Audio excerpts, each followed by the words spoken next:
भूतों का जंगल। दोस्तों कहते हैं कि जंगल सिर्फ पेड़ों और जानवरों का घर नहीं होते। कुछ जंगल भी ऐसे भी होते हैं जिनमें इंसान जाने से डरते हैं, क्योंकि वहाँ पेड़ पौधे नहीं बल्कि डर और मौत रहती है। आज मैं आपको एक ऐसे ही जंगल की कहानी सुनाने जा रहा हूँ जिसे लोग भूतों का जंगल कहते हैं।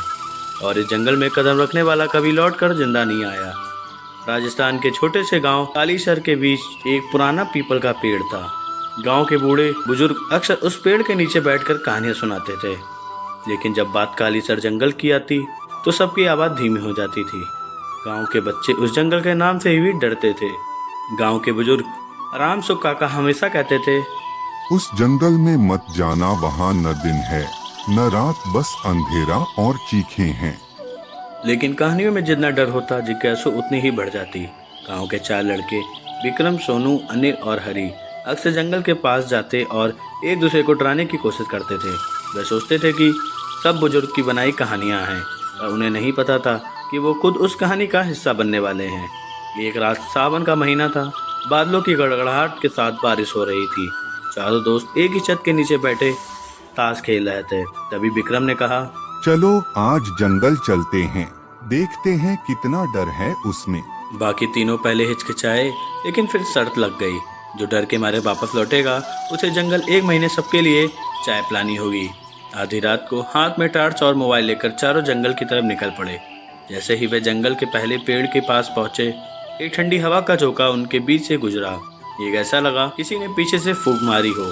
हरी ने पीछे मुड़कर देखा, कोई नहीं था, लेकिन पेड़ों के बीच से आती एक सीटी जैसी आवाज उन्हें लगातार सुनाई दे रही थी। जंगल में घुसते ही सबने महसूस किया बाहर से आती बारिश की आवाज अचानक बंद हो गई है। न पत्तों की सरसराहट, न मेंढकों की टरटर, बस एक गहरा अजीब सा सन्नाटा। सोनू ने मजाक में कहा, लगता है भूत लोग हमारी वेलकम पार्टी दे रहे हैं। लेकिन तभी एक टार्च की रोशनी एक पुराने पेड़ पर पड़ी। पेड़ कतई काला था और उसमें से सफेद धुंध निकल रहा था। धुंध जैसे जैसे आगे बढ़ता गया, उसमें एक चेहरा बनने लगा, एक औरत का चेहरा। उसके लंबे काले बाल तैर रहे थे। विक्रम ने घबरा कर टार्च बंद कर दी और तभी उस पेड़ के अंदर से कहारने की आवाज आई, मदद कर दो। गांव में उस पेड़ के बारे में पुरानी कहानी थी। गांव के बुजुर्ग कहा करते थे, कहा जाता था कि कई साल पहले एक औरत को उसके ससुराल वालों ने तांत्रिक विद्या के चक्कर में मारकर उसी पेड़ के पीछे फेंक दिया था। तब से जो भी रात में उस पेड़ के पास जाता, वापस नहीं लौटता। चारों दोस्तों ने सोचा ये बस उनका वहम है। वह आगे बढ़ गए, लेकिन जंगल का रास्ता जैसे जैसे गहरा होता गया, पेड़ों के तनों पर अजीब निशान बनने लगे। पेड़ों के अंदर से आवाजें आने लगी, यहाँ से लौट जाओ। जैसे ही वो जंगल के बीच पहुंचे, अचानक सोनू चीख पड़ा। किसी ने उसके कंधे पर हाथ रख दिया था। बाकी सबने देखा, लेकिन वहाँ कोई नहीं था। सोनू हाँफने लगा और बोला, वो मेरे कान में फुसफुसाया था, तुम्हारी बारी है। उसकी आंखें डर से लाल हो गईं और वह पागलों की तरह भागने लगा। बाकी तीनों उसके पीछे दौड़े, लेकिन कुछ ही देर बाद सोनू गायब हो गया। उसकी टार जमीन पर पड़ी थी और चारों तरफ ताजा कीचड़ में सिर्फ नंगे पैरों के निशान थे, जो जंगल की ओर भीतर जा रहे थे।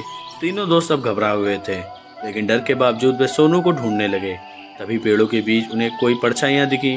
वो परछाइयां इंसानों की तरह नहीं थी, लेकिन उनके पैर उल्टे थे, उनकी आंखें लाल और मुंह से काला धुआं निकल रहा था। हरी ने कांपते हुए कहा, इंसान नहीं है। विक्रम ने जैसे जैसे भागकर जंगल का रास्ता ढूंढा, लेकिन जब पीछे मुड़कर देखा, हरी और अनिल कहीं नहीं। अब वो अकेला था और उसके चारों तरफ वही ठंडी हवा, वही अंधेरा और वही आवाजें थी। अचानक सामने से एक औरत आई, सफेद साड़ी, लंबे बाल और बिना पलक झपकाए घूरती आंखें। उसने विक्रम का हाथ पकड़ा और उसके कान में फुसफुसाई, अब तुम भी यहीं रहोगे। अगली सुबह गांव वालों ने जंगल के किनारे सिर्फ एक मोबाइल फोन और 3 टार्च पाए। चारों लड़के कहीं नहीं मिले।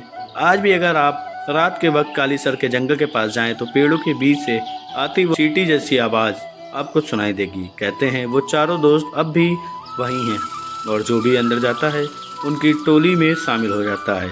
तो दोस्तों, अभी किसी जंगल में अजीब सन्नाटा छा जाए, पीछे मत देखना, क्योंकि शायद कोई तुम्हें अपनी बारी देना आ रहा हो। ऐसे ही कहानी देखने के लिए हमारे चैनल को सब्सक्राइब कर लें और बेल आइकन दबाना ना भूलें।